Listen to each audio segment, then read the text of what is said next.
Hello नमस्कार Ram Ram good morning जी। जैसा कि आप सभी को पता है, कल 1 सितंबर को दिल्ली पुलिस कांस्टेबल भर्ती का नोटिफिकेशन आ गया है भाई।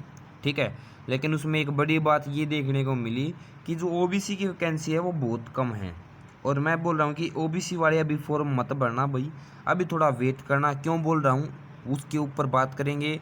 और जो एग्ज़ाम डेट है उसमें बहुत बड़ा बदलाव हुआ है, उसके ऊपर भी बात करेंगे। तो वीडियो को स्टार्ट करते हैं। उससे पहले भाई अपना ये टेलीग्राम चैनल है, ठीक है, दिल्ली पुलिस के नाम से। इसका जो लिंक है वो दिल्ली पुलिस 00_001 है। इसका लिंक नीचे डिस्क्रिप्शन में भी आप लोगों को मिल जाएगा, अभी जाके इसको ज्वाइन कर लो। यहाँ पे आप लोगों को RWA का जो अभी बैच चल रहा है वो भी मिल जाएगा भाई, फ्री ऑफ कॉस्ट। ठीक है, और कुमार गौरव सर का जो आप लोगों का बैच चल रहा है GS का, वो भी मिल जाएगा।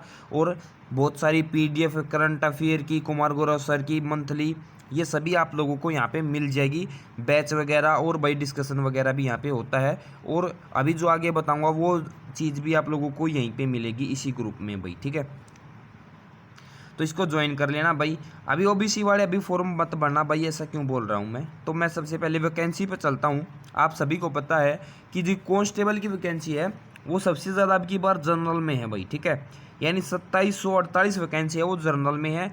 और भाई उसके बाद में ओबीसी की वैकेंसी सबसे क्या भाई, कम ही मान के चलो भाई, क्योंकि ओबीसी में सेंटर में कास्ट बहुत ज़्यादा आती है, लेकिन वैकेंसी अब की बार कितनी है, 258 ओनली भाई। ठीक है, SC में इतनी होती है भाई, SC का ठीक है।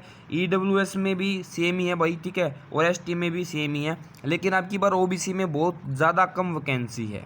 तो मैं आप लोगों को बता रहा हूँ कि अभी क्यों आप लोग फॉर्म मत भरना, मैं आप लोगों को थोड़ा क्लियर कर देता हूँ। ठीक है, तो आप सभी को पता है कि जो जनरल कैटेगरी है, अनरिजर्व्ड कैटेगरी है, उसकी एज लिमिट भाई 18 से 25 है। ठीक है, 18 से 25 है। तो जो जनरल में बच्चा है उसको तो भाई, जिसकी एज 18 से 25 है वही फॉर्म फिल कर सकता है। ठीक है, अच्छा अब बात करते हैं EWS की। तो EWS में भाई आप लोगों का एज क्राइटेरिया सेम ही रहता है। ठीक है, लेकिन इसकी कट ऑफ कम जाती है। तो अगर आप लोग EWS से हो तो आप लोग फॉर्म EWS से ही भरना भाई। ठीक है, तो EWS से अगर आपके पास में है सर्टिफिकेट, या EWS में आप आते हो, तो आप लोग इसी से अपना फॉर्म फिल करना भाई। उसके बाद में OBC, अब मेन बात है OBC वालों की। ठीक है, OBC वाला बच्चा क्या है भाई, जो 18 से लेके यानी कहाँ तक, 27 साल तक भाई। ठीक है ना, 18 से 28 भाई, सॉरी। ठीक है, 28 साल तक फॉर्म भर सकता है। 3 साल की रिलैक्सेशन मिलती है भाई। तो 3 साल की रिलैक्सेशन मिलती है।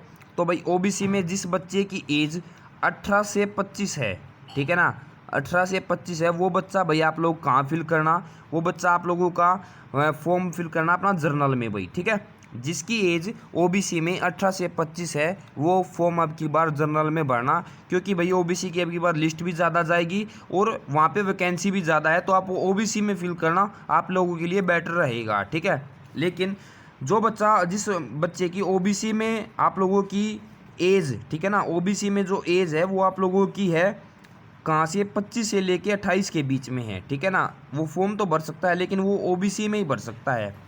लेकिन अभी आप लोग फॉर्म मत भरना, क्योंकि भाई जो कुछ बच्चे, यानी बहुत सारे बच्चे इकट्ठे होके ने कोर्ट केस कर रहे हैं। ठीक है, कोर्ट केस क्यों कर रहे हैं, एज रिलैक्सेशन के लिए भाई कोर्ट केस कर रहे हैं। तो हर एक कैटेगरी में एज रिलैक्सेशन अगर मिलती है आने वाले 15-20 दिन में, तो भाई आप लोगों को पता है कि OBC में भी फिर जर्नल में भी छूट मिल जाएगी।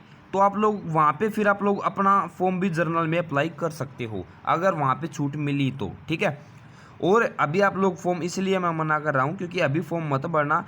शायद भैया आप लोगों का ये कोर्ट केस के थ्रू 90% चांस है कि एज रिलैक्सेशन मिल जाए भाई। ठीक है, तो अगर एज रिलैक्सेशन मिलता है तो OBC में जो बच्चा 25 से 28 के बीच में है वो फिर जर्नल में ही अपना फॉर्म भर सकता है। तो आप लोग अभी फॉर्म मत भरना, क्योंकि अभी भैया आप लोगों फॉर्म भर दोगे तो बाद में आप लोगों को करेक्शन करना पड़ेगा, और जिसकी फ़ीस 200 रुपये है भाई। ठीक है, जिसकी फ़ीस 200 रुपये है। तो आप लोग अभी फॉर्म मत भरना, थोड़ा वेट कर लेना 10-15 दिन, उसके बाद में अपना फॉर्म आप लोग अपना अप्लाई कर सकते हो। पहली बात मैं आप लोगों को बता दूं, काफ़ी बच्चे ये सोच रहे हैं कि भाई जर्नल में आप लोगों का, भाई जो बच्चा जर्नल में है, ठीक है ना, OBC में है, मान लो OBC में कोई बच्चा है, अगर उसके कट ऑफ से ज़्यादा है नंबर तो जर्नल में काउंट होगा। ऐसी बात नहीं है भाई, ओबीसी में जिसकी एज 18 से 25 होती है ना, वही, और उसके जर्नल से मतलब उसके कट ऑफ से ज़्यादा, जर्नल से ज़्यादा है कट ऑफ से, तो वही बच्चा आप लोगों का जर्नल में काउंट होता है। ठीक है, ये नहीं कि आप लोगों की एज 27 है और आपके जर्नल की कट ऑफ से ज़्यादा नंबर है तो आप लोग जर्नल में काउंट होगे, नहीं, जर्नल में काउंट नहीं होगे, फिर आप ओबीसी में ही काउंट होगे भाई। ठीक है, तो मेरे कहने का मतलब इतना आशा था कि भाई और कैटेगरी के तो एससी वाला एससी में ही फिल करेगा भाई, ठीक है ना, एसटी वाला एसटी में ही करेगा, और जर्नल वाला जर्नल में, ईडब्ल्यूएस वाला ईडब्ल्यूएस में। लेकिन जो ओबीसी वाला है वो बच्चा अब की बार आप लोग क्या करना, जिसकी एज 18 से 25 है ना, वो आप लोग कहाँ फिल करना, अपना फॉर्म फिल करना और जर्नल कैटेगरी में। और जिसकी 25 से 28 के बीच में है एज, वो अभी थोड़ा वेट कर लेना भाई, 10-15 दिन। हो सकता है कि कोर्ट केस के थ्रू आप लोगों को एज रिलैक्सेशन मिल जाए, फिर आप भी क्या कर सकते हो, जर्नल में अप्लाई कर सकते हो। इसलिए मैं आप लोगों को बोल रहा था कि अभी ओबीसी वाला बच्चा फॉर्म फिल मत करना, 10-15 दिन के बाद अपना फॉर्म कर लेना, 1 महीना चलेगा। ठीक है, और जितने भी सर्टिफिकेट चाहिए वो आप लोगों के 30 सितंबर से पहले के चाहिए। वो आप लोगों का चाहे ओबीसी का हो, एससी का हो, एसटी का हो, ईडब्ल्यूएस का हो, ठीक है, और +2 क्लास, ये सभी। ओनली लाइसेंस आप लोगों का क्या चाहिए, आप लोगों का फिजिकल के टाइम पे चाहिए, बाकी सभी आप लोगों के 30 सितंबर से पहले पहले के चाहिए। तो अभी अगर किसी भाई के पास में नहीं हो या पुराना हो तो बनवा लेना, 10-15 दिन के अंदर अंदर बन जाएगा भाई। ठीक है, अब बात करते हैं एग्ज़ाम डेट है उससे रिलेटेड भाई। अब अगर किसी भाई को भाई ये कोर्ट केस जो कर रहे हैं उसमें अगर क्या होना है, ऐड होना है, यानी आप लोग भी कोर्ट केस में सहयोग करना चाहते हो, तो उसका लिंक भी अपने टेलीग्राम चैनल जो मैंने बताया है यहाँ पे मिल जाएगा भाई। ठीक है ना, यहाँ पे एक व्हाट्सएप ग्रुप है, उसका लिंक मैं शेयर कर दूंगा, अभी आप जाके उसके ज्वाइन कर सकते हो कि भाई कोर्ट केस का क्या कुछ स्टेटस है वो आप लोगों को पता चलता रहेगा, और आप भी उसमें कुछ कॉन्ट्रीब्यूशन कर सकते हो, जितना भी भाई फीस होगी, 400-500 रुपये, 1000 रुपये, जैसा भी आप लोग देना चाहते हो दे सकते हो। ठीक है, और अब बात करते हैं एग्ज़ाम डेट्स की। तो एग्ज़ाम डेट में बड़ा बदलाव हुआ है भाई।